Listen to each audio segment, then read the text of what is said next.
پیشی احمد. با کی داری حرف میزنی؟ پیشیه.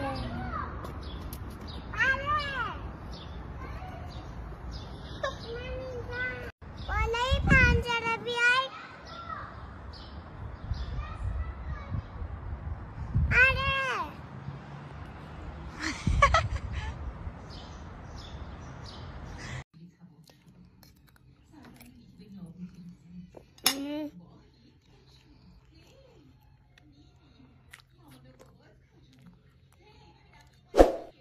چی داری میخوری؟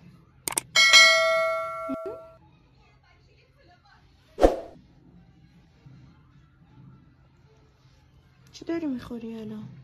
چی میگی؟ برو. ماما چرا بد اخلاق شده بودی اینجوری با من رفتار میکردی؟ چون که گرسنم بود عصبانی شده بود. خون به مغزت نرسیده بود؟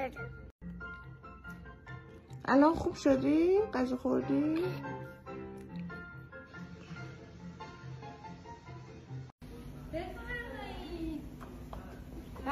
میخواد سوشی بخوره.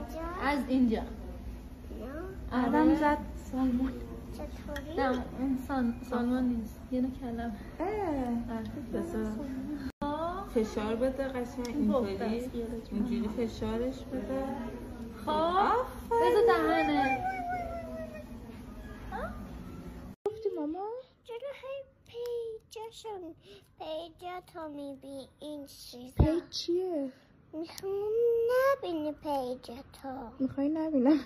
فوش بود یا میخوای نبینی مثلا؟ پیج چی؟ پیج چیه مامان؟ تو میدونی اصلا پیج چیه؟ به من بگو پیج چیه؟ لیلا نبیچون بگو پیج چیه؟ یعنی این چه دیگه؟ بفهم.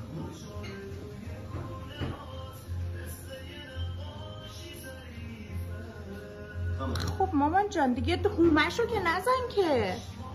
گندم یه تیکه مونده رو لبت. ببینم چند سر روژه رو اینجوری داغون میکنه، روز زنده نمیمونه خونه ما. چشم لپامو بگی بابایی کن.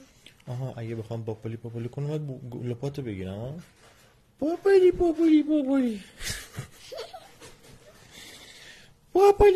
گوشی من